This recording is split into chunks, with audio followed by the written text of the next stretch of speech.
We don't have the camera crew here all the time. Boom mic! Oh, I didn't even know it's the boom mic! I don't want us to have a shallow story, but I want us to have a story that we know we can really execute and deliver. We start with discussion first, and we think about the walls of the box that we've defined.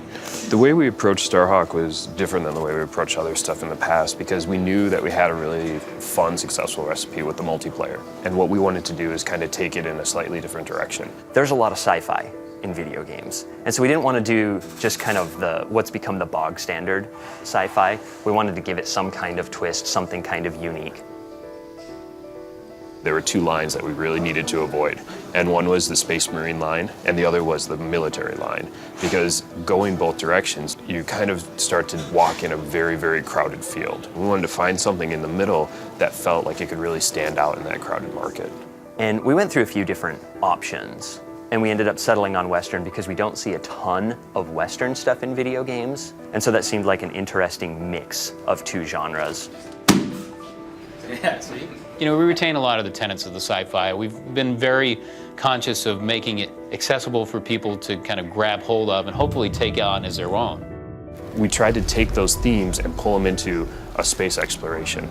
So that really started to lead us towards what we kind of settled on as this Western push. And we wanted to really try to work into this universe a very coherent theme of why these guys were out here. And that's where we came up with the rift energy. And they discover these energy rifts that pop up in different places throughout the galaxy. This is something that is a very high density, high efficiency energy source. It's the most perfect solution to the energy crisis you could basically imagine. They develop a way to mine it and they start setting up these mining operations. So that becomes kind of a gold rush. Really, more and more people made the rush out to the frontier to try to seek fame and fortune. Unfortunately, life as a rifter was fraught with peril and a lot less fame and a lot less fortune. Now you're way out on a frontier. You have a survival issue you're dealing with because you don't have a whole big city and community around you. You have a very small community. You're kind of subsistence. You have to provide for yourselves. It's very dangerous, it's very difficult, and they are very tough, strong, manly men. And once we've got all of that set up, we've got this critical mass. It's only then that we discover that rift energy has that little dark side. If a human is directly exposed to it, it induces this transformation and they mutate. The rift energy permeates their body, their mind, their skeleton, and they end up becoming enraged, hell-bent to protect the rifts from the rifters. And that's one of the factions in our game, the Outcasts. And they form these roaming war bands that go from corner to corner in the frontier, all the distant colonies, and they worship the rift energy, they protect it. That's at the heart of the conflict in our game. The rifters, who are driven to mine rift energy and support their families and go on about the hard lives on the frontier, and the outcast, the once humans that are hell-bent on protecting the rifts at all costs. They're brutal warriors. That is now a conflict that spreads like wildfire across everything in the whole entire galaxy. And that's the backdrop against which our hero shows up. We wanted there to be a face, a character that in our now included single-player campaign that would really connect with players. That's where our character Emmett Graves comes in.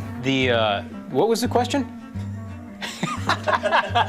For us, though, the story that we're trying to tell in Starhawk specifically is a smaller story set in a very vast universe. It's really a personal story about where our guy comes from and why is he the way he is.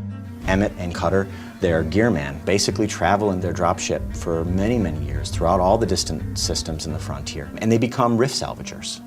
They found a place for themselves. And so Emmett ended up being almost like a hired gun, like a gunslinger, protecting claims, going to colonies that were being attacked by outcast warbands, and taking a very healthy share of their harvest. And the most important portion of that crew is Cutter. He's flying above the planet in his enormous freighter truck. As you play through missions, the Cutter will be your point of reference. I mean, in essence, he's a rifter surveyor. Heads up, you have a group of pissed off scabs coming down at the spires. The surveyor while a rift mining operation's going on the ground, is always up in orbit, being able to radio down to the team that's defending the site and say, hey, you've got raids coming in from the north or whatever. And those guys can all get ready and defend the site. Cutter, separate from other surveyors, kind of has a unique technology that he's developed. And he does it in kind of a crazy way. Like, he sort of takes risks and is a little bit ballsy about it.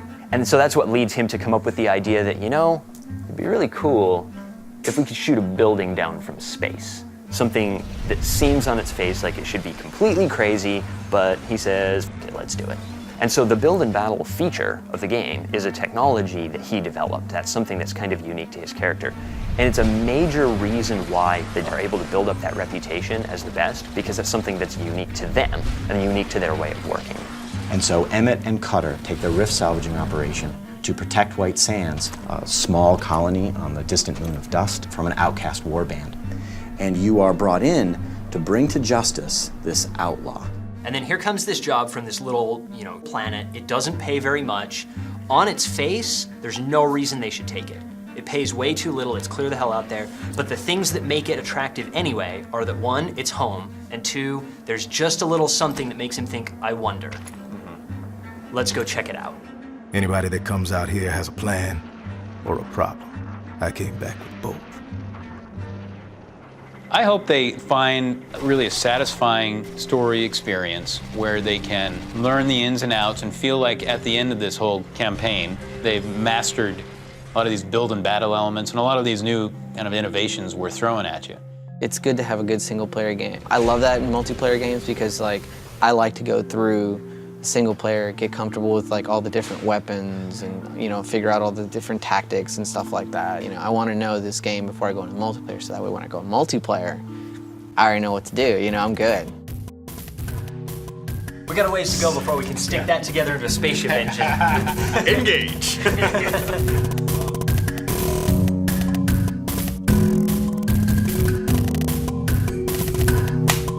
There is a quick economy built into the system. I kill you, you drop rift energy, I collect your rift energy, I spend it to build more stuff to kill you.